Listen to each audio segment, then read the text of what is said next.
أحب الوفاء بشتى الصور، أحب الوفي الأمين الأغر، فأهل الوفاء.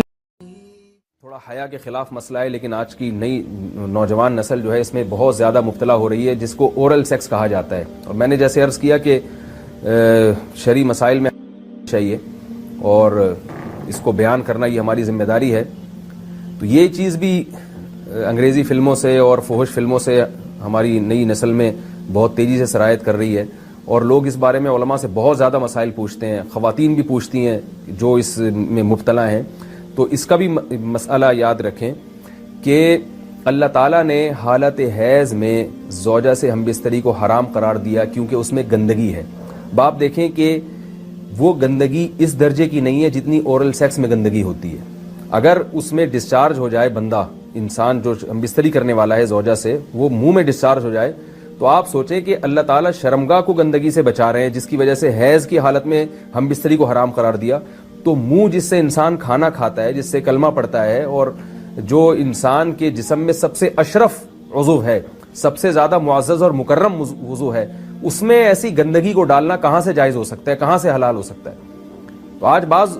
متجدد قسم کے لوگ جو ہے نا اس کو حلال قرار دے رہے ہیں، تو یہ بالکل غلط ہے. تو یہ بات خوب ذہن میں رکھیں کہ اورل سیکس کے ذریعے اپنی خواہش کو پورا کرنا اس طور پر کہ ڈسچارج ہو جائے انسان عورت کے منہ میں، بیوی کے منہ میں، یہ بالکل حرام ہے، بالکل ناجائز ہے. کیونکہ منی ایک غلیظ اور ناپاک اور گندگی ہے اور ناپاک اور نجس چیز ہے. بعض حضرات یہ کہتے ہیں کہ منی پاک ہے، مگر یاد رکھیں منی کے پاک ہونے کے دلائل مضبوط نہیں ہے، منی کے ناپاک ہونے کے دلائل بہت مضبوط ہیں. سب سے پہلی دلیل قرآن مجید میں آتا ہے الم نخلقکم من ماء مہین، ہم نے تمہیں غلیظ اور پلید پانی سے پیدا کیا ہے، ذلیل پانی سے پیدا کیا ہے. تو اس میں بھی اشارہ ہے کہ منی ناپاک چیز ہے. دوسری بات یہ کہ حدیث میں آتا ہے کہ کنت افرق المنی من ثوب رسول اللہ صلی اللہ علیہ وسلم ثم یصلی فیہ. حضرت عائشہ رضی اللہ تعالی عنہ فرماتی ہیں کہ رسول اللہ صلی اللہ علیہ وسلم کے کپڑوں پر اگر منی لگی ہوتی تھی، صحیح بخاری کی حدیث ہے، میں اس کو کھرچ کے صاف کرتی تھی، پھر آپ صلی اللہ علیہ وسلم اس میں نماز پڑھا کرتے تھے. اب بعض حضرات نے یہاں سے استدلال کیا ہے کہ منی اگر ناپاک ہوتی تو حضرت عائشہ اس کو دھوتی، کھرچ کے صاف کرنا اس کی علامت ہے کہ منی پاک ہے. لیکن یہ بات غلط ہے. اگر منی پاک ہوتی تو حضرت عائشہ کو کھرچنے کی ضرورت نہیں تھی.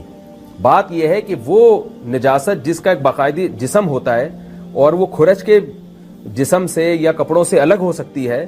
تو اس نجاست کو پاک کرنے کا طریقہ یہ ہے کہ اس کو کھرچ دیا جائے. ناپاک تھی تبھی تو حضرت عائشہ رضی اللہ تعالی عنہ اس کو باقاعدہ کھرچ رہی ہیں اور دور کر رہی ہیں. اور گیلی منی کو یہ ثابت ہے کہ حضرت عائشہ رضی اللہ تعالی عنہ آپ صلی اللہ علیہ وسلم کے کپڑوں سے دھویا کرتی تھیں اور آپ صلی اللہ علیہ وسلم اس میں نماز پڑھا کرتے تھے. حضرت عمر رضی اللہ تعالی عنہ کے دور میں کسی شخص کو احتلام ہوا تو اس نے اپنے پورے جو ہے نا وہ کپڑے دھوئے، تو حضرت عمر نے اس کو منع کیا، فرمایا کہ اتنا کافی تھا کہ اس جگہ کو تم دھو لیتے.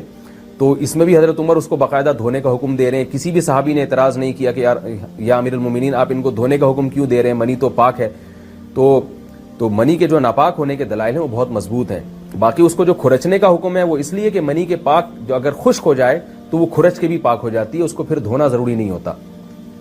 اس کی مثال ایسے جیسے حدیث میں آتا ہے، صحابہ کرام فرماتے ہیں کہ ہمارے تلواروں میں دشمن کا خون لگا ہوتا تھا تو ہم اس کو زمین پہ اچھی طرح رگڑ کے اسی کو لٹکا کے نماز پڑھتے تھے. تو دیکھیں خون بھی ایسی چیز ہے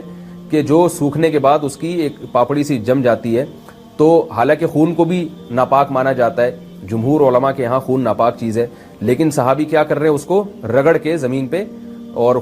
جو اس کو اچھی طرح رگڑ کے جب اس کا اثر زائل ہو گیا تو اسی کو لٹکا کے نماز پڑھ رہے ہیں. تو جیسے خون ناپاک ہونے کے باوجود رگڑنے سے پاک ہو جاتا ہے،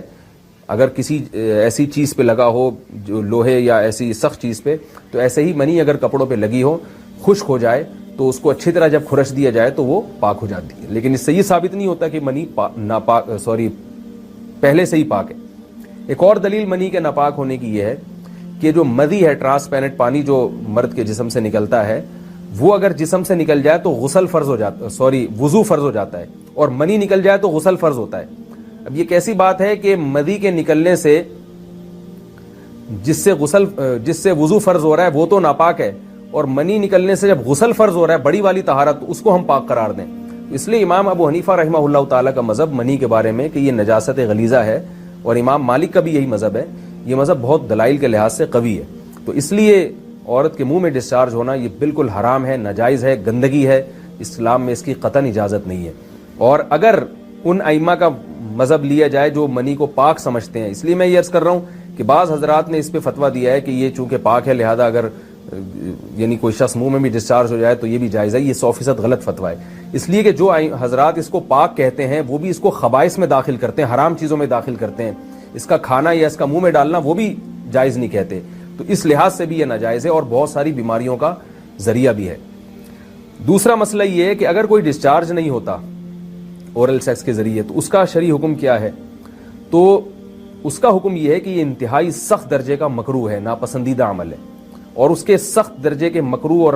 حرام نہیں ہے لیکن بہت زیادہ ناپسندیدہ اور شریعت کے مزاج کے بالکل خلاف ہے، اور اسلامی کلچر میں اس کا کوئی تصور نہیں تھا۔ یہی وجہ ہے کہ فقہاء کرام کے ہاں اس چیز کا تذکرہ بہت ہی محدود پیمانے پر ملتا ہے۔ یہ اس کی علامت ہے کہ مسلمان معاشرہ اس چیز سے بالکل بھی واقف نہیں تھا کہ یہ کیا ہوتا ہے۔ تو یہ چیز غیروں سے آئی ہے، غیر مسلموں سے ہمارے معاشرے میں، جو ان کی موویز دیکھ دیکھ کے، فحش فلمیں دیکھ دیکھ کے نوجوانوں میں اس چیز نے سرایت کیا، ورنہ یہ انسان طبی طور پر اس عمل سے بہت زیادہ نفرت کرتا ہے۔ کوئی بھی شریف الطبع آدمی ذہنی طور پر اس کے لیے تیار نہیں ہوگا۔ تو میں پھر بھی یہ کہہ رہا ہوں کہ بہرحال علماء اس کو ناجائز اور حرام نہیں سمجھتے، اس لیے کہ میاں بیوی ایک دوسرے سے جس طرح سے چاہیں استمتاع کر سکتے ہیں، لیکن سخت ناپسندیدہ بہرحال ہے اور مکروہ چیز ہے، اور اس قابل نہیں ہے کہ اس کی حوصلہ افزائی کی جائے۔ یہ اس کے بارے میں ہے کہ جب یعنی جو ہے وہ ادخال کیا جائے اس فم کے اندر، اس جو ہے مرد اس میں باقاعدہ جو ہے وہ تلذذ حاصل کرے۔ اگر ایسا نہ ہو بلکہ باہر سے استمتاع کیا جائے، جیسے بعض جگہ ایسا ہوتا ہے کہ کیا نام ہے، عورت کو اس چیز سے گھن آتی ہے کہ وہ اپنے منہ میں اس گندگی کو لے کر جائے، تو پھر بعض شوہر زوجہ کو مجبور کرتے ہیں کسنگ وغیرہ پر، تو یہ کم درجے کی کراہت ہے، یعنی یہ بھی ناپسندیدہ تو ہے مگر یہ اس درجے کا مکروہ، اس درجے کا ناپسندیدہ نہیں ہے۔ دوسری بات یہ کہ یہ جو میں نے پوری ڈیٹیل بیان کی ہے یہ اس صورت میں ہے اس کے مکروہ اور ناپسندیدہ ہونا کہ عورت اس کے لیے ذہنی طور پر آمادہ ہو۔ یہ بات خوب یاد رکھیں، اگر عورت کو اس عمل سے گھن آتی ہے تو پھر مرد بیوی کو اس کام پر مجبور ہرگز نہیں کر سکتا، کیونکہ یہ نکاح کے جو ایگریمنٹ ہے، مقتضیات ہیں، اس کے خلاف ہے، یعنی یہ اس میں داخل نہیں ہے۔ عورت اپنے آپ کو ہم بستری سے تو نہیں روک سکتی، مرد جب چاہے گا بیوی سے ہم بستری کر سکتا ہے، عورت کو اجازت نہیں ہے، لیکن خاص اس عمل سے عورت مرد کو روک سکتی ہے اگر وہ ذہنی طور پر اس کے لیے آمادہ نہیں ہے۔ یہ تو میں نے اورل سیکس سے متعلق کچھ فقہی احکام بیان کیے ہیں۔ دوسری بات یہ، اس کا بھی مسائل پوچھے جاتے ہیں کہ بعض مرد اپنی زوجہ کو مجبور کرتے ہیں غیر فطری طریقے سے ہم بستری کرنے پر، پچھلے راستے پر ہم بستری کرنے پر، تو یہ بات یاد رکھیں کہ ایسی صورت میں عورت